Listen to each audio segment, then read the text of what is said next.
Assalamualaikum. Saya mau mempraktekkan aplikasi kasir untuk usaha dimsumnya. Ini tinggal tap seperti ini. Misal ada yang beli dimsum ayam kukus isi 6. Nah, tinggal tap atau klik langsung angkanya. Misalnya ini dimsum metai daging isi 6, isi 16. Nah, misalnya ada orangnya ini borongan mungkin ya, pesan 5 bungkus. Oke, bisa juga ditambahkan catatan opsional. Oke. Atau bisa berdasarkan kata kunci ya, misal mau order minuman, nah sinom misalnya, bisa berdasarkan kata kunci. Atau kita bisa menampilkan berdasarkan kategorinya ya, misalnya mau kategori dimsum ecer, oh misalnya dimsum yang bijian, tinggal seperti ini ya. Tampil minuman, oh yang tampil minuman saja. Atau jika ingin tampilan yang list, tinggal tekan yang ini. Nah, tergantung selera saja cocok yang mana. Misalnya nambah ST ya, tap seperti itu, kemudian klik keranjang.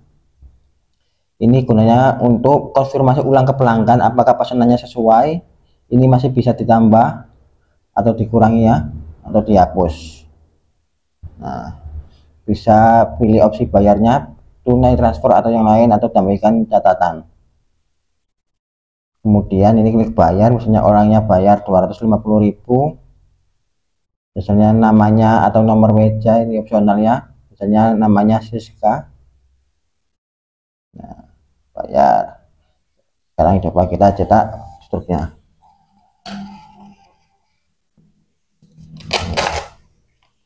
Struknya seperti ini ya, logo, alamat dan lain-lain, dan kata-kata ini juga bisa di custom, diedit sendiri tanpa watermark sama sekali ya.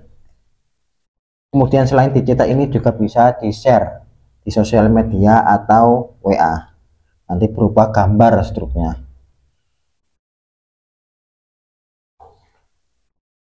Sebelum saya praktekkan satu persatu fiturnya, saya akan jelaskan dulu fitur apa aja yang tersedia, dan jangan lupa like dan subscribe video ini ya. Yang pertama ini ada fitur master barang dan kategori. Di master barang ini kita bisa menambahkan barang, edit, hapus, menambah stok, mengurangi stok, dan bisa juga edit gambar, misalnya pakai gambar apa produknya ya. Kemudian kategori ini untuk mengelompokkan produknya biar mudah saat transaksi. Kemudian laporan penjualan per barang ini bisa difilter berdasarkan tanggal berapa sampai tanggal berapa, berdasar shiftnya, misalnya berdasarkan nama kasirnya, oh penjualan atas nama si A berapa omsetnya, si B omsetnya berapa, atau berdasarkan tipe bayar. Misalnya di toko teman-teman ada tipe bayarnya yang pakai QRIS, tunai, transfer, nanti bisa dikelompokkan laporan penjualannya. Namun hanya sebagai penanda saja ya, aplikasi tidak connect ke bank langsung. Kemudian bisa melihat penjualan per kategori, misalnya penjualan minuman berapa, penjualan kategori jajan berapa, seperti itu. Dan laporan penjualan juga bisa di print dan bisa diekspor di Excel.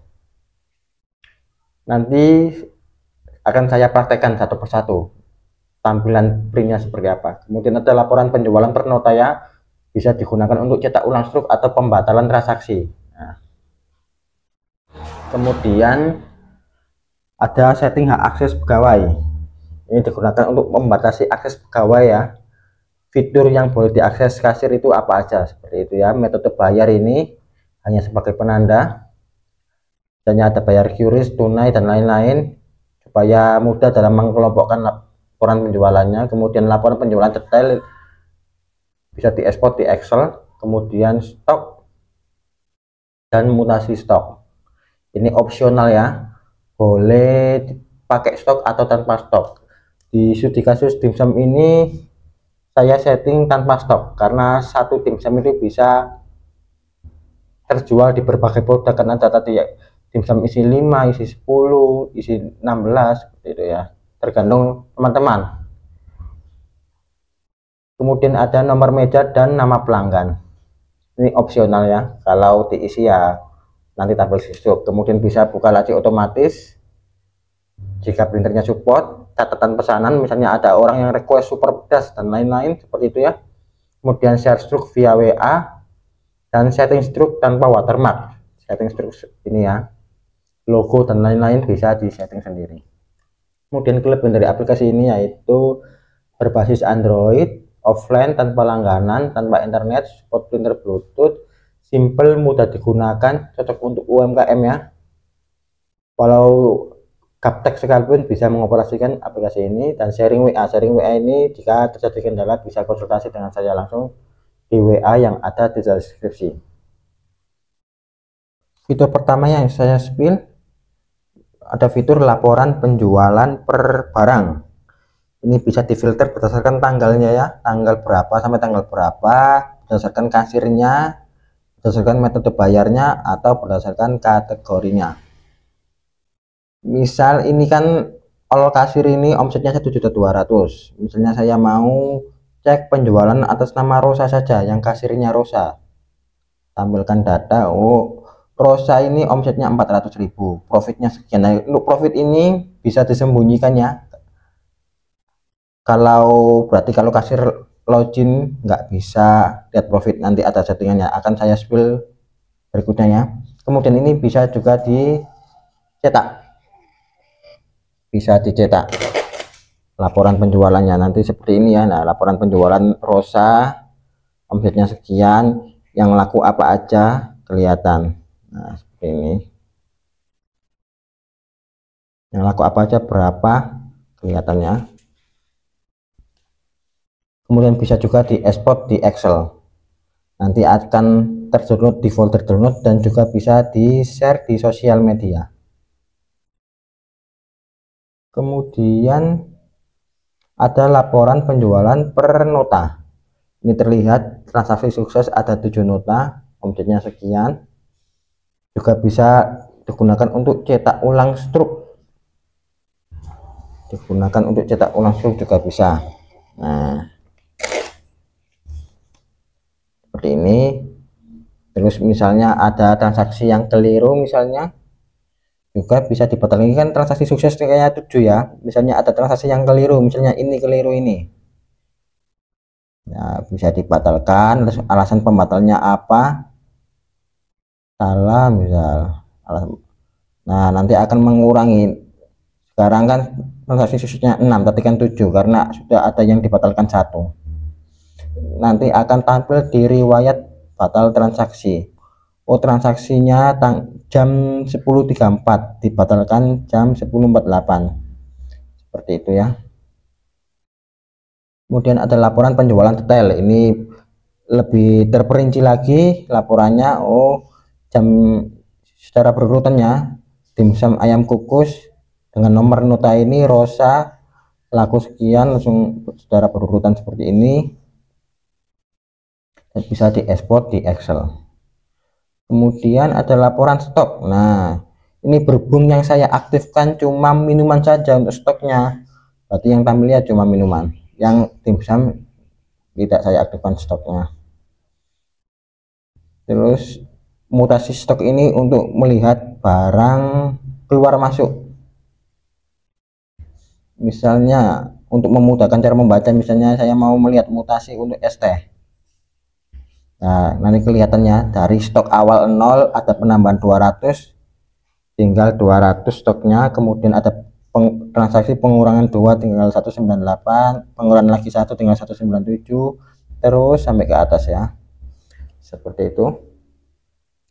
Kemudian ada setting hak akses pegawai, ini untuk menyeting menu apa aja yang boleh diakses karyawan. Kemudian ada setting aplikasi, ini untuk setting misalnya printernya pakai ukuran berapa, kalau ini kan 58 mm seperti itu.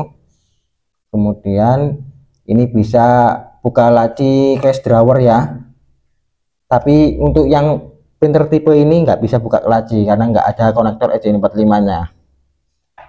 Untuk printer yang ada konektor RJ11 maksudnya ya, RJ11 itu bisa untuk buka laci otomatis, tapi kalau nggak support jangan diaktifkan.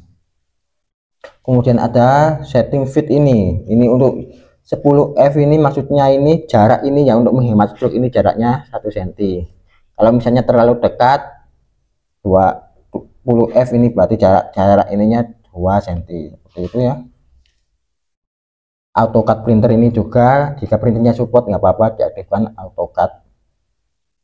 Kemudian ada setting toko dan stroke. Nah ini untuk nama toko, alamat, logo dan lain-lain bisa diedit sendiri ya, tanpa watermark.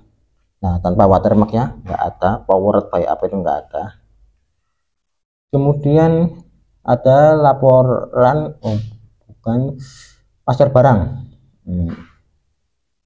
Untuk master barang ini kita bisa menambahkan barang. Nah ini maksudnya set tanpa stok ini, kalau dicentang berarti tanpa menggunakan stok, berarti sebelum transaksi nggak pakai input stok. Kalau nggak dicentang berarti pakai stok ya. Pakai stok berarti kayak ini ST ini kan saya aktifkan untuk apa stoknya, berarti harus menambahkan stok dulu sebelum transaksi. Kalau stoknya nggak mencukupi ya nggak bisa dibuat transaksi seperti itu. Bisa ekspor atau impor barang, misalnya mau pindah HP misalnya ya, bisa diekspor terus diimpor di HP baru. Kemudian bisa untuk favorit, misalnya ada menu favorit ini apa, misalnya Sinom ini misalnya favorit. Nah nanti akan ada di paling atas Sinom. Nah sekarang saya setting favorit seperti itu. Ini ya favorit. Kemudian ada master kategori, ini untuk mengelompokkan barangnya, misalnya ada dimsum ecer, dimsum paket, minuman, agar memudahkan saat transaksi di sini ya. Nah kan bisa pilih kategori all atau yang favorit aja, misal dimsum paket, oh yang tampil dimsum paket saja, minuman yang tampil minuman saja, seperti itu ya. Kemudian ada master tipe bayar. Nah ini kan masih tunai aja ya, misalnya saya mau menambahkan QRIS, misal QRIS simpan, yang saya coba transaksi pakai QRIS, misalnya ada orang beli Sinom 2 sama dimsum daging kukus isi 6 ini 2, terus saya set sebagai QRIS, totalnya kan 46.000 ya, bayar uang pas. Nah sekarang saya coba cek di laporan penjualan, ini kan tampil data, ini kan masih all tipe bayar ya. All tipe bayar itu omsetnya 1.277.000. Kalau saya filter QRIS, nah, tampil cuma penjualan QRIS saja 46.000 seperti itu. Kemudian ada master kasir pegawai, ini untuk misalnya ini hanya bisa diakses sebagai, kalau login sebagai owner ya, nah, login sebagai owner ini bisa digunakan untuk edit password dan lain-lain, edit password pegawai seperti itu.